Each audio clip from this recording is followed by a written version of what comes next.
Welcome to Uffsides. This is your Week 4 NFL preview. I'm Matt Uffer, joined as always by my friends Alex and Will. Hey, dudes. Hello. First game that we're actually going to talk about is Carolina at Atlanta. The division-leading Falcons. Rise up! Yeah, Falcons are 2-1. The lowly Panthers, just 1-2 after 3 games. They did face maybe the 2 best defenses in the NFL in the Broncos and Vikings last week. Vikings sacked Cam Newton 8 times, 3 interceptions. Which one's Cam Newton? Yeah, he's the one with the hats. He's turning into a mystery from the pickup artist. Like, Cam, you're like a beautiful, muscular man with an electric smile. Stop wearing silly hats. You don't gotta impress me with your foxtails and your Mr. Peanut hat. Don't do that, Cam. Take it from me, a guy in a t-shirt. Look how white these shoes are. These shoes are like 3 weeks old and they're still pretty white. Hey, look at you, Dad. Yeah. That hurt. Well, no, but like that means out of the 3 of us, you have for sure gotten laid. I got 2 trophies. The Panthers defense is still really good despite the secondary. The Panthers offense is still really good because they don't have to play the Broncos or Vikings every week. The Falcons have one of the worst pass rushes in the NFL. For 12 years straight. Kelvin Benjamin is not gonna go with just 1 target and 0 catches. I think Carolina's got this one comfortably, even though it is in that bastion of Southern power. That sounds a little more racist than I meant it. Falcon power. That's Southern power. Even Falcon power sounds a little bit racist. No Falcon should have all that power. Sorry, no, that's the cut that. I think that records notwithstanding, and the Falcons offense, despite looking pretty good, does not have the bullets necessary to stop the Panthers here. I think Falcons' only shot is if Julio Jones goes off. He's too gimpy, though. Next up on our docket, Oakland at Baltimore. A matchup of surprising AFC powers through the first couple of weeks. Combined record of 5-1. Ravens, real lousy looking 3-0. It's not their fault that they've had a cupcake scheduled. Yeah, they've beaten the Bills, the Browns, and the Jags by a combined 13 points. Powerhouses. W as a W. So these 2 teams are combined 5-1 right Yes. now. Would it at all be surprising if they are combined 6-6? Ravens have a pretty cake schedule. Yeah? Yeah, and one of these teams we presume is going to get a win out of this game, so. Well, man, you can just say no. Battle of shittiness here, the Raiders defense versus the Ravens offense. What's looked worse through the first 3 weeks? Baltimore's offense, though, has just not been on track at all. Can't run the ball. Flacco's the quarterback. The line on this game is Ravens by 3.5, and It's the 10 a.m. body clock game. That makes me lean Ravens. I always like to go against the West Coast team, and I don't really love the Ravens' chances of winning a game by more than 3 points, but no, I gotta take Raiders. I can't do it. I'm going Ravens. Okay. Up next, another early Sunday game. Ooh, Seattle Seahawks at New York Jets, or as Alex would call it, the Brino Giacomini Bowl.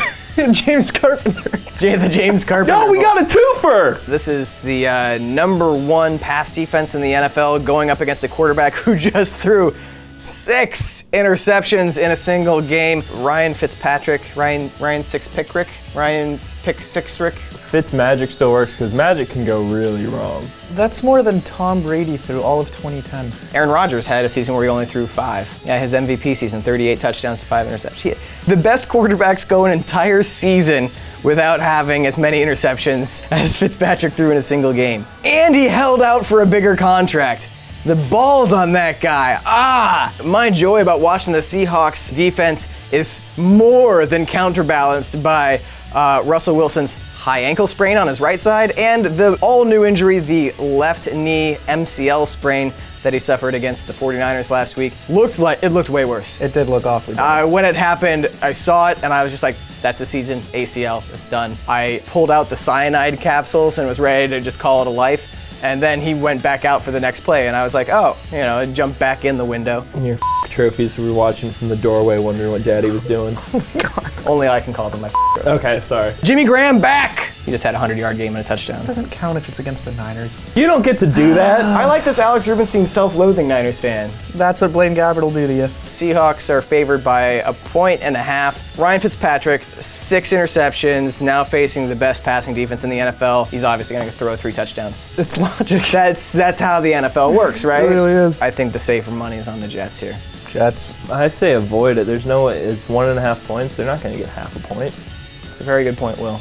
Sunday Night Football, Kansas City at Pittsburgh is definitely a game. Hey, congrats to anybody with the Kansas City Chiefs defense in their fantasy football league. I'm guessing Ryan Fitzpatrick did. You guys see the Kevin Clark ringer story on Alex Smith giving TV and book recommendations to his teammates? I don't read. He like watches a lot of TV and makes recommendations, and they just say, hit me up with a rec, Alex. Just nothing too deep. You were just smiling because I said Alex Smith. You didn't even get the joke, did you? No. All right, just checking. Would you give up Chipotle for a year for Alex Smith to lead the 49ers to a 9-7 season this year? Yes. Do you have any idea how much it hurts me to watch Blaine Gabbert? And hurts his body to continue to eat Chipotle the way he does. I literally lie awake at night staring at my ceiling, just thinking about Blaine Gabbert throwing balls 10 feet over receivers' heads. Why do you look at the ceiling when you just look at your Alex Smith body pillow?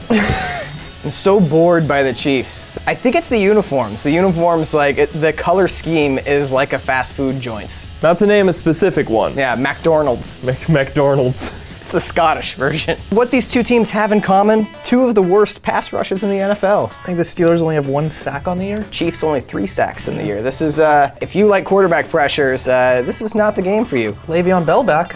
Did you say Labian Bell? Le'Veon Bell. Labia Bell. Jamal Charles back? This is like grandfathers are having wet dreams about this matchup everywhere. This is what Lamar Hunt dreamed up. I know that these are like two of the old AFL blah, blah, blah, blah, blah. This game would be a radio broadcast for the cast of MASH. Yeah. Line on this game is Steelers by 6 and Steelers? Great.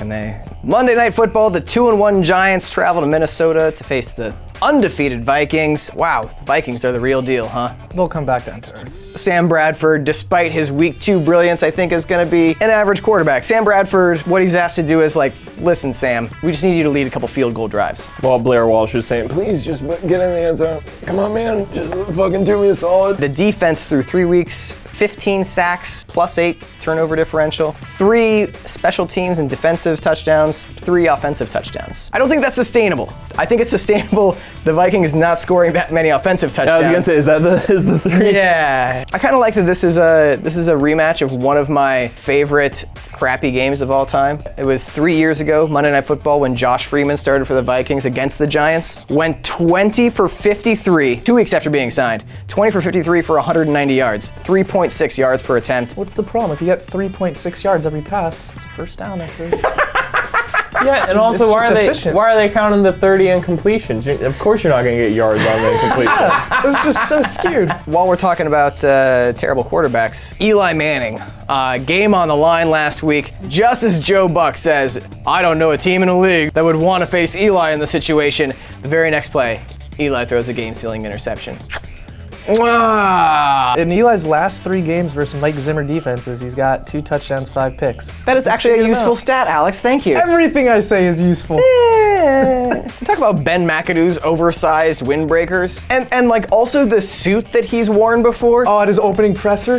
Did Ben McAdoo lose 75 pounds at some point and not get new clothes? He forgot to take the suit all the way off the mannequin, so it was still in there somewhere. I feel like he watched season 1 of Game of Thrones and was like, that Littlefinger, he's got the goatee that I want. The Vikings are favored by 4 in this game, and I'm tempted to take the Vikings, but the Giants keep it close. Yeah, I mean, I don't like laying more than a field goal if Sam Bradford's your quarterback, so take Giants. Yeah. So there you have it, our picks for the best games of week 4. Thanks for watching, guys. Make sure to leave comments. I'll respond to a select 5 commenters. Give us that thumbs up, subscribe to SB Nation on YouTube. We'll see you next week.